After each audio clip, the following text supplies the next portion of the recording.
Hello friends, to the point channel पर आप सभी का स्वागत है। आज हम पढ़ेंगे इंडियन रिवर सिस्टम के बारे में, भारत की नदी प्रणालियाँ। इसे हम सिस्टम क्यों कहते हैं, रिवर के सिस्टम क्यों कहा जाता है। इस टर्म का जो सिस्टम टर्म है उसका मतलब ये है कि जैसे कोई मुख्य नदी है, जैसे गंगा, ब्रह्मपुत्र, इंडस, ये जो मुख्य नदी है इसमें जब सहायक नदियाँ आके जुड़ जाती हैं तो एक तंत्र का निर्माण करती हैं, जैसे हम रिवर सिस्टम कहते हैं। तो इनके सोर्सेज के आधार पर हम इन्हें दो पार्ट में डिवाइड कर सकते हैं कि ये कहाँ से निकलती हैं और कहाँ पे जाके मिलती हैं या गिरती हैं।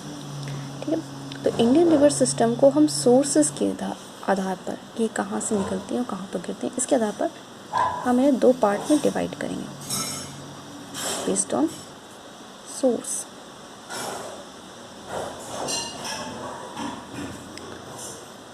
तो हम इन्हें दो पार्ट में डिवाइड कर सकते हैं।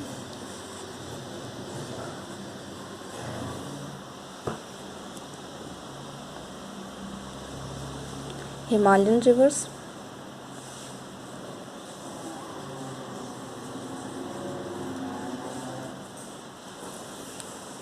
और पेनिनसुलर रिवर्स।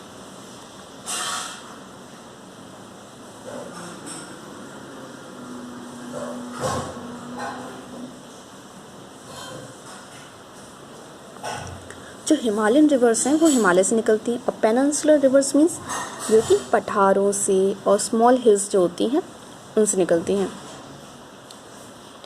हिमालयन रिवर्स में तीन नदियाँ आती हैं, तीन रिवर्स आती हैं। पहली है इंडस, इसे हम सिंधु रिवर भी कहते हैं। दूसरी है गंगा, तीसरी है ब्रह्मपुत्र।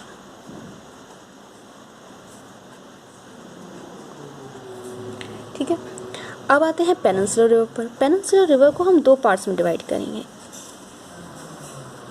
पहली रिवर्स जो कि हमारी वेस्ट फ्लोइंग रिवर्स कहलाती हैं, दूसरी होती हैं east flowing rivers. West flowing rivers जो कि अरेबियन सी में जाके गिरती हैं, इनटू अरेबियन सी।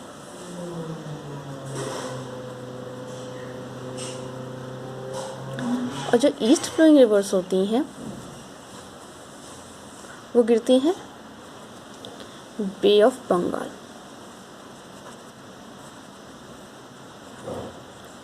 ठीक है, तो आज हमने पढ़ा इंडियन रिवर सिस्टम के बारे में, और इनका सोर्सेज के आधार पर हम इन्हें दो पार्ट्स में डिवाइड किया, जो कि है पहली हिमालयन रिवर्स और सेकंड है पेनिनसुलर रिवर्स। हिमालयन रिवर्स में हमने पढ़ी कौन कौन सी नदियाँ आती हैं, इंडस, गंगा, ब्रह्मपुत्र। और पेनिनसुलर रिवर्स में जो कि इंडियन अरेबियन सी में गिरती हैं जाके, और दूसरी जो होती हैं बे ऑफ बंगाल में गिरती हैं। नेक्स्ट वीडियो में हम इनके आगे और जानकारी प्राप्त करेंगे, तब तक हमारे साथ बने रहिए। Thank you.